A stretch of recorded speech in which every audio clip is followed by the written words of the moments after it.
Well, good morning, and what is up, everybody? Keith Jameson, Go Back Gator Guy 231 across the DFS industry. Back in the car, back for EPL previews.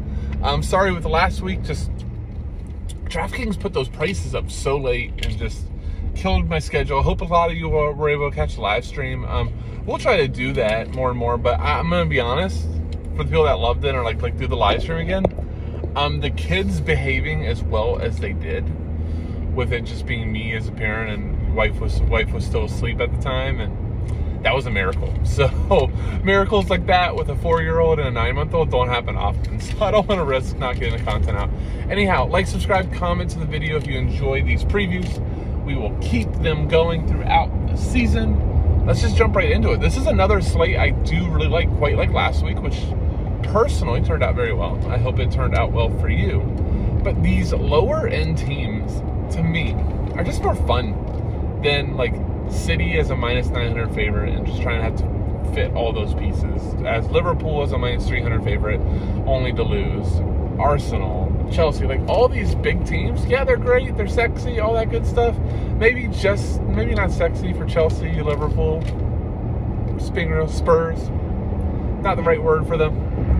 But these other teams, just, we can target more my type of style. We can target more set takers, more floors, a little less goals involvement.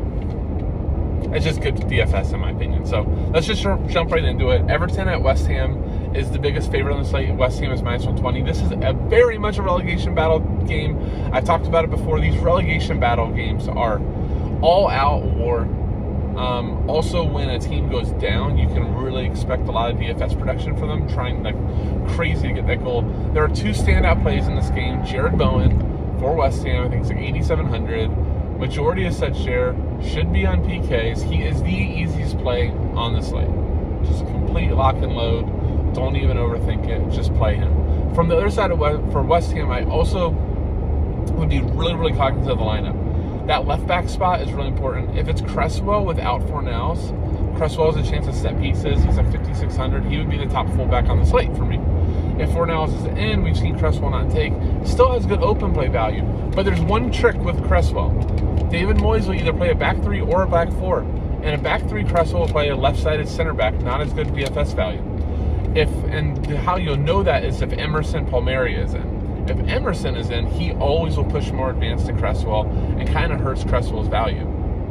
Emerson's also only 4,100, has a slow, low corner equity, but is good for DFS. So if he's in, I think he's one of the easier plays too at 4,100. Fornals is fine at 4,600, but you look through the logs and you see what you get with Fornals. That being said, this is going to be one of the best matchups he sees all season, home versus Everton.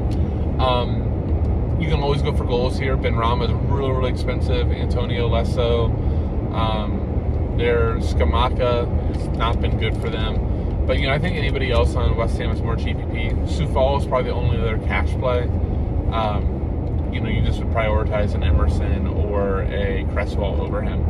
On the Everton side, there's really only one play I'd consider at all, and that's Demarai Gray. Demarai Gray's probably been one of my most owned players all season. They finally have priced him up. The reason it was so owned for me all season, strong share of sets. Normal time at Monopoly, if you don't see Dwight McNeil, has been involved in a ton of goals lately. He's really everything for them offensively. I think he's been really good. 8,800 is a little bit tough, but we know West Ham, if they go up, will play this counter-attacking bunker style that's going to invite a ton of DFS points with Demarai Gray. So I think that Gray isn't like a first-click type of guy for me, or one of the first few clicks. I think a lot will depend on other lineups. If we see Mark Albright in, for instance, those type of things, but really do like Demarai Gray. Only other play I'll mention from Everton is Calvert-Lewin as a GPP, just because he's sub 5,000 as a forward. Let's move on to the next game, Aston Villa at Southampton. I'm just going to start out, and Southampton is a slight dog, +188. That puts Villa about +170. I want to start with Villa just because I think Villa is one of the most unplayable teams in DFS. Like, with the exception of them being like a favorite or you liking them, they're really hard. I think the only guy that you can even put in consideration, and I don't really have him that high in consideration, is Leon Bailey, forward eligible, takes a few sets. Villa doesn't generate a lot of sets, and Villa's sets just change up all the time. I think Leon Bailey's a really quality player, but he's not going to give you 10 crosses. That's not how Villa plays, and just not how Bailey plays anymore. It used to be for Leverkusen. Even from Jamaica, you could see him have some of those games, but not at Villa. Lucas Dean looks like he's going to miss. I've seen Alex Moreno being predicted there. Coming from La Liga, Moreno's not going to be the Lucas Dean type, just pounding in crosses. He's had games where he can pound in crosses, but I think he'll be a little bit more pragmatic. Douglas Luiz, who was a play for a while, especially as a play when he was like sub 5,000 or like 4,300 with an occasional set. He hasn't been taking the occasional set anymore. He could at any time. No, I'm just out on Villa. If you want to GPP goal it with like Ollie Watkins or Danny Ings or something, that's fine. That's more fine in my opinion than trying to chase non-existent floors. Southampton has our other just massive lock in the slate, James Ward-Prowse. He's moving into an advanced role. I mentioned this in the FSI chat last week. But now Ward-Prowse getting out of that defensive mid role. It wasn't really even a defensive mid role. It was like an 8. Like he was going box to box, still doing plenty of stuff. But now he's like a true 10. So he's getting more forward. He's going to have more shots on goal and open play. Still going to have the crazy amount of every set piece. Should have PKs. And then we see if you get a free kick outside the box, like it almost feels like the 50-50 shot that Ward-Prowse is going to just absolutely drain it. So I love Ward-Prowse. He and Bowen are like my first 2 clicks, and I think the easy place on the slate. Rest of Southampton is all like TBD. I do think Villa can defend a little bit in this type of game. This is another, relegation battle too. So very important game. But, could you play a Che Adams? I guess. I'm really going to take the slate as just classic DFS. I'm just going to chase the floors.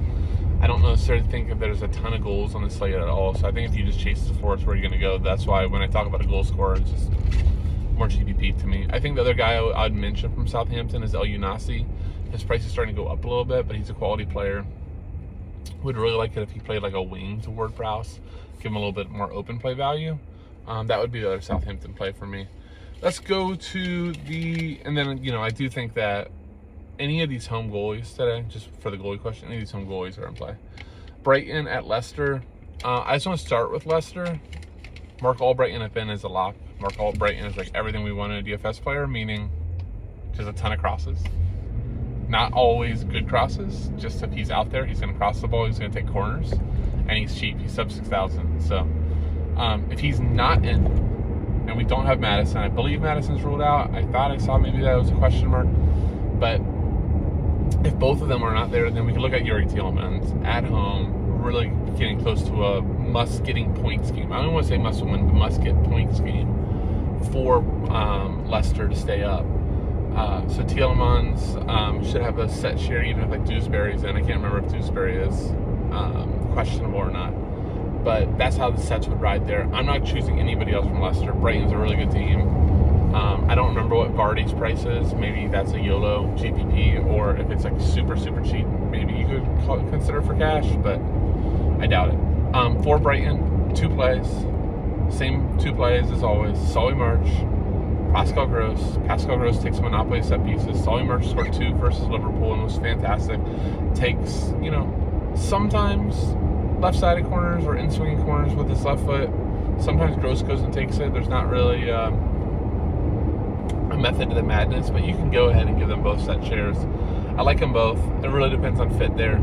I do think that Matuma and Ferguson, the striker, are 2 of the better GPP plays on the entire slate. We know Leicester's defense can get shaky as heck. I don't think Brighton will be very well targeted just because of the other home people on the slate. A lot of people going towards West Ham due to them being the big favorites. So doing like a mini Brighton stack, I think could be really, really nice in GPP. But your cash plays are March and Gross, and it's Gross no matter where he lines up. Gross just eats DFS points, so I like him wherever you want to go. Last game, Forest and Bournemouth. I would say a relegation battle, but my God, like Forest, I don't even know what happened. I really must have been sleeping, but Forest is almost up in mid-table now. They're not safe because the distance in between last and mid-table isn't big, but I mean Forest is starting to look safe. All the jokes about buying all the new team appears to slightly be working. And then obviously we have Bournemouth who is very much in that relegation battle. Let's just start out with Bournemouth. I think Tavernier is still out. If he's out, Jaden Anthony becomes a really, really solid forward play. 7,500, taking a majority of the set pieces and crosses a lot in open play. He would split sets with Ryan Christie if no Tavernier. Although we've seen Anthony take from both sides, Christie also isn't forward eligible. So, Anthony is really intriguing in that mid-sevens number. I think he'll be pretty popular in cash for that reason, and being at home. And just the fact that, even though Forest is moving up the table, it's really hard to respect Forest if you have a lot of goals throughout the season. And it's going to really be a must get points, and really even a must-win game for Bournemouth. So I think Anthony and Christie are by far the two cash plays and the strongest cash plays. You can make a case, I don't remember his price, but Philip Billing can take the occasional set and also has goal involvement. Really, really tall guy too. It's kind of a waste when he takes corners because he's so big, he would be like a good corner target. So, yeah, that's the Bournemouth plays, in the cash realm. Fullbacks don't get forward a lot, so it's not going to be where we target. From the Forest side, Gibbs White I would love, but he is really, really expensive. That being said, he is taking a monopoly of set pieces. He is forward eligible. He also gives you a nice upside element because he's playing as like a second striker, playing as like a 10, roaming into like a second striker, which is going to give him more equity being that close to goal for goals or assists. So you get floors and you get upside equity. It's always really good for your forward plays, or really any play in DFS. We always want the guy to get a little bit closer to goal to give us that chance at the goal or the assist. That's why I've always been so reluctant towards the central line defensive midfielders that don't get forward, because you just draw to the set pieces as you're out. I want more outs when I'm thinking plays in DFS soccer. So he'd be the best play for Brighton. Brennan Johnson is playing amazing, super fast, really, really talented striker. So I like him a lot too for Forest, just because we've seen Bournemouth all season concede goals. The fullbacks for Forest do get forward a little bit, Lodi and Aurier. Nico Williams is a thing of the past, but those two are in play as well, depending on where you fall. And that's the slate. So your locks are Bowen and James Ward-Prowse. Let's see the rest depending on lineups. I hope you guys do well. Thank you for watching. If you haven't already, like, subscribe, and comment the video. Really does help. With that, I'll say